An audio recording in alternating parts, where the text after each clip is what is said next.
पहले तो मुझे ये बताइए, पूरी कौम को इंतजार था कि इमरान खान साहब कौन से बड़े सरप्राइज देंगे, यही वो सरप्राइज हैं जो यके बाद दीगरे आज पूरे दिन में हमें मौसूल होते रहे?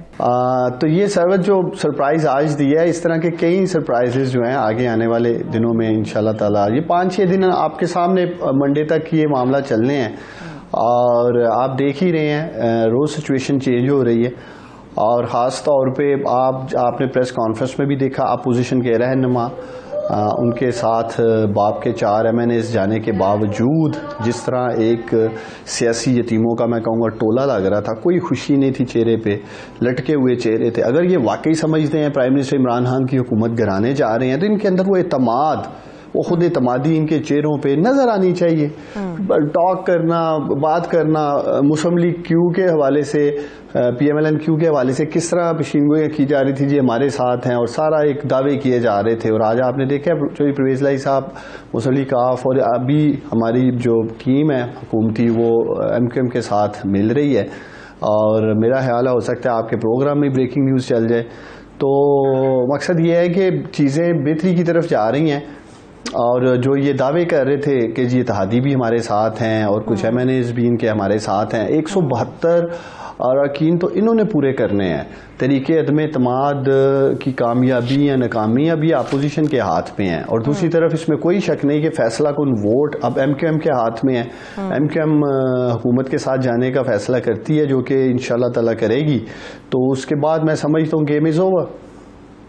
ठीक है, MQM की जो आप बात कर रहे हो उस्मान डार साहब, मैं उसके ऊपर आती हूँ, मगर जो एक आम सवाल बड़ा उठ रहा है इस वक्त के इत्तेहादियों के तकरीबन मुतालबात इमरान खान साहब की तरफ से मान लिए गए हैं। पहले काफ लीग का मामला हमने देखा, काफ लीग भी जहाँ तक उसका मामला था उनको कुछ दे दिला के मुतालबात उनके मान के मामला ख़त्म हो गया। MQM के साथ भी बातचीत जिस तरह से आपने बताया, सब जानते हैं कि कुछ देर में कोई ब्रेकिंग चल सकती है, या तो हुकूमत को सरप्राइज़ मिल सकता है या अपोजिशन को सरप्राइज़ कुछ मिल सकता है। मगर मेरा सवाल यह है कि अगर इत्तेहादियों के तमाम तर मुतालिबात मानकर ही हुकूमत ने आगे बढ़ना है तो हुकूमत तो फिर कमजोर हो गई ना। हुकूमत कहां पर खड़ी है फिर आपके सामने? देखें, हमारी हुकूमत पाकिस्तान तरीके इंसाफ की पहले दिन से वफाक में और पंजाब में हमारे पास तो सादा अक्सरियत भी नहीं थी। हम तो पहले दिन से ही इत्तेहादियों के साथ मिलकर हुकूमत चला रहे थे, तो ये कोई नई बात नहीं है। और माजी में भी अगर आप नज़र डालें, 90 की दहाई में चले जाएं, पिछली हुकूमतों में भी मिलकर इत्तेहादियों के साथ हुकूमत बनाई भी गई है, चलाई भी गई है। और चौधरी परवेज़ लाई साहब हमारे इत्तेहादी हैं, पहले वो स्पीकर पंजाब असम्बली थे, अब वो बतौर चीफ मिनिस्टर काम करेंगे। और मैं समझता हूँ इन 3-3.5 साल में अच्छा हमारा एक आपस में इनके साथ एक जो सिलसिला रहा है। उस्मान बुज़दार साहब के हवाले से पार्टी से भी वाज़ेह उठ रही थी, बहुत देर पहले से भी आपके सामने सारी सिचुएशन थी।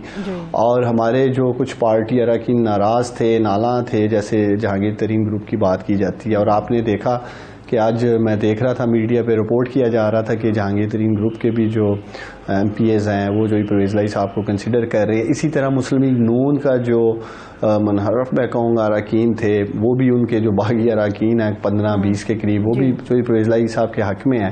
तो पंजाब के लिए चौधरी परवेज़ लाई साहब का आना या उनका फ़ैसला होना इसलिए मैं समझता हूँ बेहतर है कि बहुत बड़ी तादाद में उनके नाम पर लोग मुत्तफ़िक़ हैं। और जो एक पॉलिटिकल अनस्टेबिलिटी मैं कहूँगा हमें नज़र आ रही थी पंजाब में, वो इंशाल्लाह ताला अब नहीं होगी। और वफाक के हवाले से अगले 4-5 रोज़ में आप देखेंगी चीज़ें बेहतरी की तरफ जाएंगी। सही है, ठीक है। जहांगीर तरीन साहब के और उनके ग्रुप के हवाले से जो उस्मान डार साहब आप बात कर रहे हैं, उसमें अभी भी शाइबा मौजूद है अपनी जगह पर। परवेज़ लाई साहब के साथ उनके अच्छे टर्म ज़रूर हो सकते हैं, मगर जो एक नाम तरीन ग्रुप की तरफ से आ रहा है वो सईद अकबर नवानी साहब के हवाले से आ रहा है, जो लीड करते आ रहे हैं इस ग्रुप को।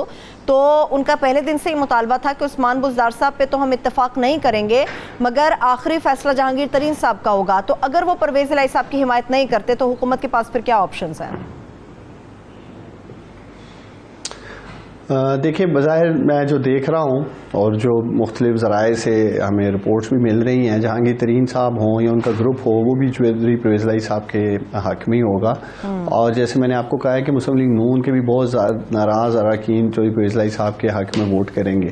तो पंजाब में ऐसा जो सिचुएशन एक बनाई गई या सामने आई गुज़श्ता आप कह सकती हैं 3 हफ्तों में, तो वो मुस्लिम लीग काफ को लेके थी।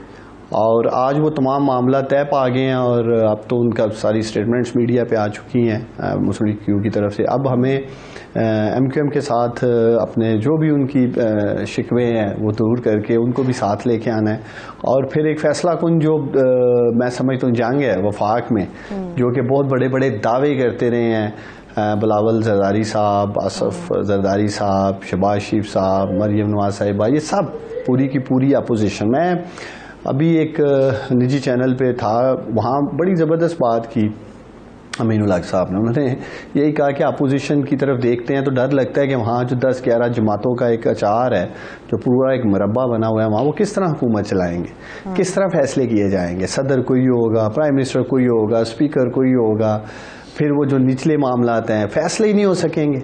तो इतनी बड़ी जो तादाद में पार्टीज़ हैं अपोजिशन में, तो ये वाली मामलात भी लोग देख रहे हैं। और जो ख़ास तौर पे हमारे MNAs हैं जो पिछले दिनों आपने देखा नाराज़ थे, उनमें से भी काफ़ी लोग राब्ते में आ चुके हैं। जी। और आप देखेंगे कि जिस दिन तहरीक अदम एतमाद ये बाकायदा तौर पे काउंटडाउन होगा या वोटिंग होगी तो 172 अरकान ये पूरे नहीं कर सकेंगे। आज की तारीख में भी फ्राइडे को अगर आप देखें तो 159 अरकान थे, 159। आज 161 थे, 4 मैं बाप के भी डाल लूँ तो 165 हैं। मजीद इनको 7 अरकान की ज़रूरत है। तो माजी में मैं आपको याद दिलाना चाहता हूँ कि 1 वोट के ऊपर भी नेशनल असम्बली में हुकूमत रही है। तो ये एक तासुर देना या जिस तरह ये बढ़के लगा रहे हैं अपोजिशन वाले कि जी प्राइम मिनिस्टर इमरान खान घर जा रहे हैं, पाकिस्तान तरीके इंसाफ का बिस्तर गोल कर दिया हमें, ये बहुत जल्द कौम भी देखेगी। और ख़ास तौर पे जो बड़ा सरप्राइज़ मैं कह रहा हूँ ये अपोजिशन को मजीद मिलने वाला है। तो ये तैयारी पकड़ें और अगर अपोजिशन वाले मुझे सुन रहे हैं तगड़े हो जाएं, तगड़े हो के अब पूरा जो एक फैसला कुन मैं समझता हूँ बिल्कुल लास्ट ओवर चल रहे हैं इस मैच के जो अपोजिशन ने डाला था हुकूमत के साथ, और आप लोग देखेंगे कि आखिर में शिकस्त अपोजिशन का मुकद्दर होगी। सही है, ठीक है। परवेज़ इलाही साहब को वज़ारत आला ऑफ़र की है वज़ीर आज़म पाकिस्तान इमरान खान साहब ने, उसके बाद उन्हें एक टास्क भी दिया गया उस्मान डार साहब कि आप जो नाराज़ इत्तेहादी हैं, नाराज़ लोग हैं, उनको साथ मिलाइए, उनको मनाइए। एक टास्क है वो, ऐसे में ही अपना ये टास्क कैसे पूरा करेंगे जबकि एक वज़ारत एक्सेप्ट करने के बाद उनकी अपनी पार्टी के अंदर इख्तलाफात शुरू हो गए हैं? देखें वो भी मामला तय पाए जाएंगे। अगर आपकी बात आप अगर बात करना चाह रही हैं तारिक बशीर चीमा साहब के साथ, मैं उन्हें भी जानता हूं, आप देखेंगे अगले 1-2 रोज़ में उनकी भी नाराज़गी दूर कर दी जाएगी। और PM ने उनको इसलिए टास्क दिया है कि हमारे अक्सर अरकान जो हैं वो पंजाब से हैं और उनको गिले शिकवे थे अपने हलकों के, डेवलपमेंट्स के मामलात के, प्रोजेक्ट्स के। चूँकि ये वोट लेके आए हैं, हज़ारों लाखों वोट लेकर आप जब अपनी कॉन्स्टिट्यूंसी से आते हैं, हल्के के लोगों की उम्मीदें वाबस्ता होती हैं मैंने इसके साथ। तो अब चौधरी परवेज़ इलाही साहब उनसे बात करके जो भी उनके मजीद शिकवे गिले हैं वो दूर कर दिए जाएंगे। और बज़ाहिर अगर आप मुझसे मेरी राय ज़ाती लेना चाहती हैं तो मैं जो देख रहा हूँ कि वफाक और पंजाब इंशाअल्लाह ताला पहले की तरह हम देखेंगे, आगे बढ़ेंगे और हमारी हुकूमत जो हमारा मिशन है, जो हमारे फ्लाई प्रोजेक्ट्स हैं, उनके ऊपर भरपूर काम करेंगे।